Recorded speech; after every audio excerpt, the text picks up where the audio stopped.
It's a big, exciting Materion world. From the cell phones in your hand to the satellites orbiting the Earth, we are all around you. Come inside Materion to meet the people and hear the stories about how we bring it all to life every single day. Join us as we talk to our subject matter experts about topics and trends that are truly changing the world.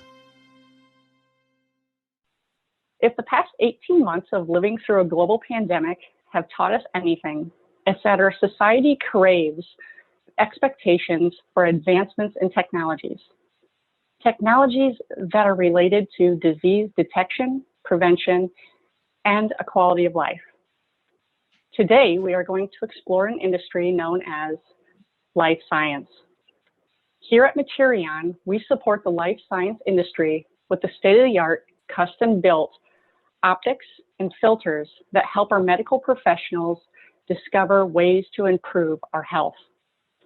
With this technology, advancements in microscopy and biophotonics, each are aiding in medical research breakthroughs. Welcome to Materion's podcast, Minds Over Materials, where we are discussing the art of life science. I am your host, Melissa Mahl, and joining us today is John Freiermuth, Vice President, Business Development Officer, and Dr. Stefan Gliech, Product Manager from Materion Balzers in our Jena, Germany facility, where these two gentlemen have mastered the art of capturing, bending, and filtering light in these life science applications. Hello and welcome, John and Stefan. How are you guys? Fine, hello, thanks. Melissa. Thank you. Hello. Wonderful. Thank you. So, John, I'm going to get started with you. Can you tell us what is the role of photonics in life science? Well, photonics and optics are actually a key technology for a wide set of application, and so just in the life science area.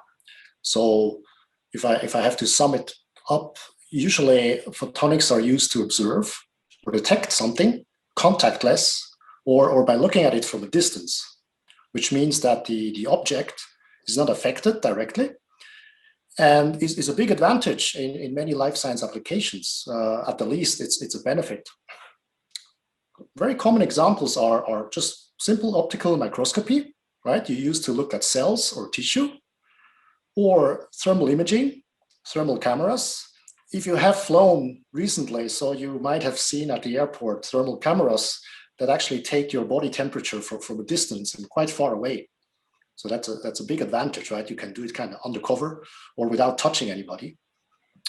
And then there are also other more sophisticated 3D scanning applications, like an intraoral scanner used in dentistry, where such a scanner can create actually a very precise 3D model of your teeth that can then be processed further. So this is like the detection side of the application. If I take now a high power light source, for example, like a UV light or maybe a laser, a highly condensed laser, then I can use photonics to modify tissue. For example, UV sanitizing. You take a simple UV lamp, you expose your item with strong UV light, and it will kill and decompose all the germs on that item. The problem is it decomposes a lot of other stuff too, so depending what it's made of, it might not be so good. And but let's say you take a laser, so you have more control and you can focus really on a very small spot. Then you can perform surgery with that laser. So you could cut tissue in a very precise manner. A common example there is eye surgery, so-called LASIK, where you do vision correction, right, with a laser. The last topic I want to mention, which is very important and a lot of concepts are based on, is so-called fluorescence detection or fluorescence imaging. What does that mean? Basically, what you do with that is you attach a marker to a cell or a protein or a molecule, and you make it glow. And because you make it glow, you'll be able then to look at it or observe it, or you will be able to just create more contrast within an image and distinguish between different types of tissue or cells, bacteria, virus, etc. There's also non-imaging applications where you can use this for DNA sequencing or polymerase chain reaction, right? Nowadays known as PCR, which most people have heard of nowadays because of the COVID pandemic. Sounds like you are in so many applications, ranging from thermal imaging at airports to dentist equipment for your teeth molds, all the way to stem cell research. It almost appears that is wonderful to hear. And how exciting it must be to be in this career. Yeah, So, I Stefan, think that's really the fun part of our industry. And it's not just in life science, but the optics, it's a small industry, but it's all over the place. So we have to deal with all these very different kind of properties and applications of the optics, which is very challenging, but at the same time, as you said, is very interesting. So, Stefan, I'm excited to hear from you, from your perspective of this life science. Can you start to talk with us about fluorescent filters and our solution for fluorescent detection? Yes, of course. But first of all, I have to give a very short introduction what fluorescence is. Fluorescence is the effect of the substance to emit light with longer wavelengths as it was illuminated. There are two different methods to creating fluorescent samples. The first one is an intrinsic fluorescence. That means the object of interest itself has the fluorescence effect implemented. And another one is a labeling with an additional fluorescence molecule called fluorophores or fluorochromes. And therefore, the illumination light was called excitation light, and the emitted light have different wavelength ranges. Fluorescence filters can be used to separate both wavelength ranges. And the fluorescence filters must ensure that we have no crosstalk between the excitation and the emission channel in the setup. And therefore, we need optical filters with a high transmittance in the passband region and the deep blocking in all other wavelength ranges. As the shift between the excitation and the emission ranges should be small, we need also steep spectral edges between the passband and the blocking region. And the normal filter set consists of an excitation filter, an emission filter, and in many cases also is a beam splitter used. That sounds so fascinating. I don't even know where to start with that. So can you tell us what type of applications these filters are used in? There are a lot of examples for using of these filters. The first of all, John have told these is a PCR detection. That means the detection of COVID-19 infections. But you can also fluorescence filters for blood inspection, means for the monitoring of the glucose level in the blood. You can use fluorescence filters for measurement oxygen in liquids that is necessary for environmental control in water network systems. Then you have a chance to detect organic parts in paintings, like in car paintings, to checking the agent resistance. And also in the microscopy, as John told, you have a chance to inspection, for instance, living cells that allows us to have a better understanding of microbiological processes. Certainly. Did we discuss what are some current developments in microscopy?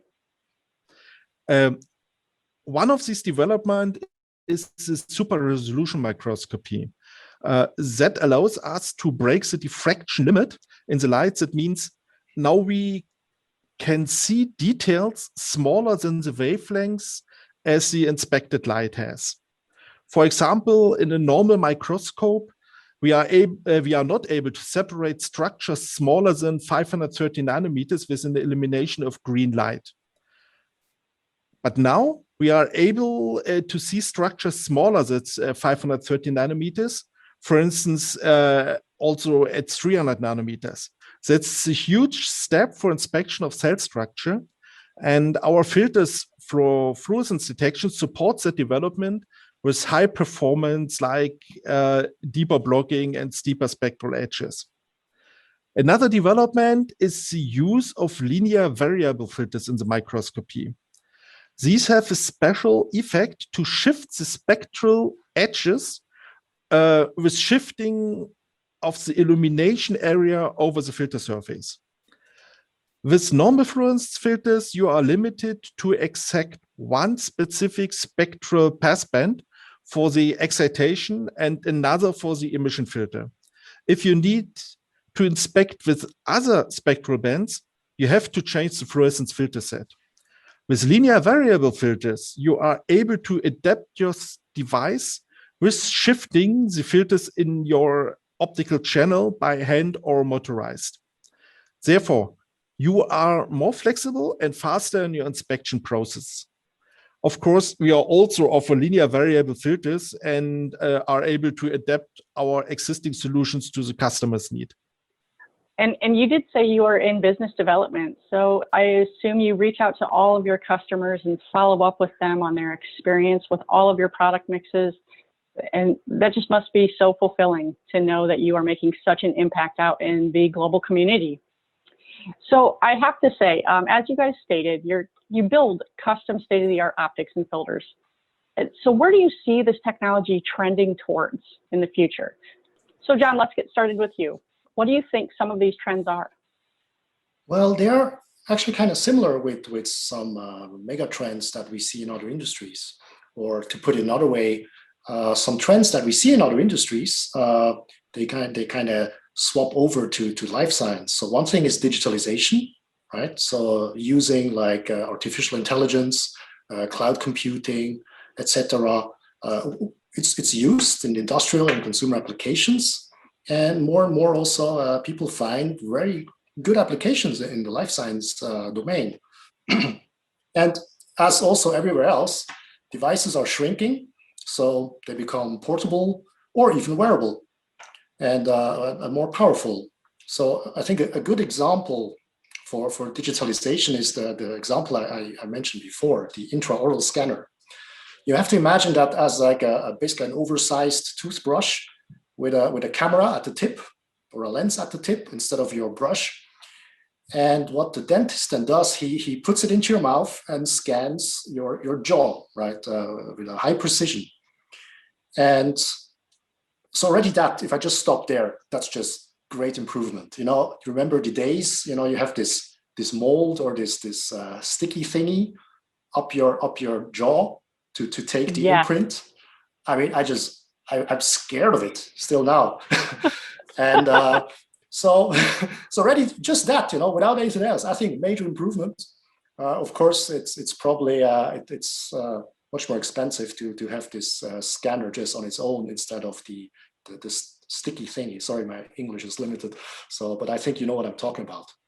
And now imagine within a couple of minutes, the dentist has a complete 3D model, an electronic 3D model of your teeth. And instead of sending this imprint that has to dry to the lab, and then the lab making sort of, you know, like the form of it to copy the shape of your teeth and then start working on there with the implants. What happens now is the dentist can just wire your file directly to the lab. And if they're very advanced, they probably need to do some editing time, you know, some corrections, but basically they can either 3D print or with a 3D CNCing machine, they just fabricate the fitting part, whatever, the prosthetics or maybe the brace or whatever is needed, according to that electronic file. So it saves a lot of time, a lot of cost. Time is always cost, right? And the only thing that's been actually shipped around is then the final part that needs to go back into your mouth. And before it was like, you know, an imprint or it was like several stuff going back and forth, and it took like weeks. And now technically it takes a couple of days. I think it's even going in a direction where the dentist could have a 3D printer in his own clinic and do it right away for maybe simple things. So I think this is a really nice example where we're moving into a direction which, you know, actually we are from online shopping. We are used to this kind of things already because we use them every day without even knowing. Artificial intelligence, I mean, if we do online shopping, it's just all over the place, but it always takes longer to go into industry or life science, but we see that. And as photonics enables sort of simplification and collecting a lot of data, so that's why we think we're in a good spot, because we can provide on the filter side the components for those, and the intraoral scanner is a perfect example. Absolutely. Going back to your dentistry example, I'm just thinking parents around the world are just thrilled with that concept of a 3D model of the teeth. I, from past experience, am aware of that mold going over your teeth and having to sit there while the foam expands, and how uncomfortable it is. And to have a child maybe that is sitting in that seat and just discomforted as it is, just what an amazing way that technology is to advance just these simple procedures with their children to make it more pleasant to go to the dentist. Because you mentioned glucose monitoring, right? Because know, most people know someone who's diabetic, and I think this is a very interesting topic for many people. So this goes with digitalization and artificial intelligence. Now we have sensors now and devices that are able to collect a huge amount of data, right? Think of heart rate measurement. If you are an athlete or a sports fanatic in the old days, I mean, like I'm old, so in the old days I had this breast belt and a device here to measure just my heart rate. I was lucky enough; it even had a timer. But basically, this was my heart rate measurement device. So nowadays, certain things have changed. So if you have like a wearable sports watch, you can now measure the heart rate from your wrist. It's not yet perfect, but it works fine. You know, you don't need that belt anymore. But now to take a step further, so I think currently state of the art, what you effectively can buy on sport watches is you can measure blood oxygen saturation from the same sensor or from a next developed sensor, and you can even you can even do a sort of an ECG, so a electrocardiogram, like a simple one. But it's still good enough to detect some aberrations and estimate that you might be having a heart attack soon, or at least something is strange, better go see a doctor. Best case, it can predict a heart attack and call the authority, call 911 or someone else. So this is where we are today, and it's still all in here. It's not medical grade, but obviously there's a lot of benefit. The next stage is to have continuous glucose measurement or drug monitoring, if you use certain medics. And actually it's already there. People know how to do it. It's all about, you have to make it good enough so it has a certain reliability, and then it needs maybe FDA approval, etc. But this is where it's going, and it's staying in here. So it's kind of scary, but also really exciting at the same time. And this is just possible because of one thing is the photonics. So the sensors become better and better and can resolve whatever data they take better and distinguish. And the other thing is, of course, the whole software side, the algorithm side, artificial intelligence, that then can handle this vast amount of data and read something out of it. And this also is getting better and better. And so what we see, how I kind of want to sum it up, is that we see a lot of life science applications, which we find in hospitals or at clinics, are kind of moving also a little bit into lifestyle, because the diabetes patient, of course, for them, I don't need to explain how important glucose monitoring is, right? They will be able to dose their their insulin dose much more accurately. But what we see already today is there are some athletes or food enthusiasts which can monitor the change of their glucose level based on what they eat, and use this then again to optimize their diet or their performance if they're an athlete. So it's really, there are certain things are even moving to lifestyle technologies that come out of the life science domain.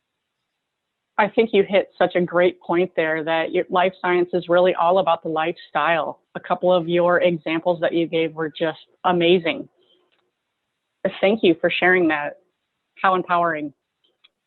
So Stefan, let's transition over to you. What are some future goals of our life science products?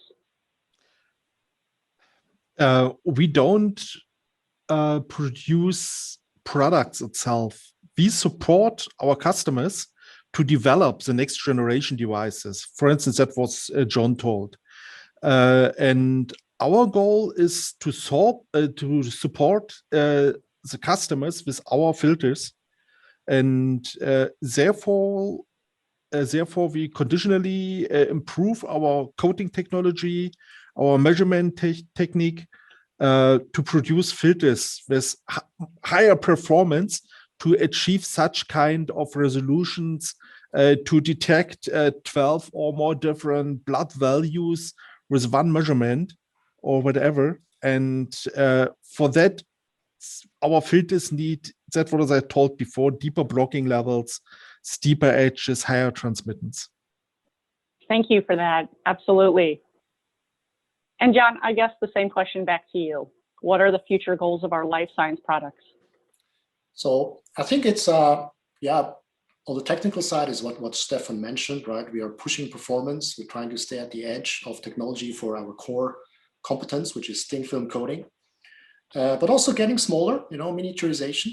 As I mentioned before, going to wearables or point of care products, portables, and which at the same time, making it smaller usually means making it scalable. So being able to produce more of it as we go direction, maybe sometimes lifestyle, but also making it more cost effective.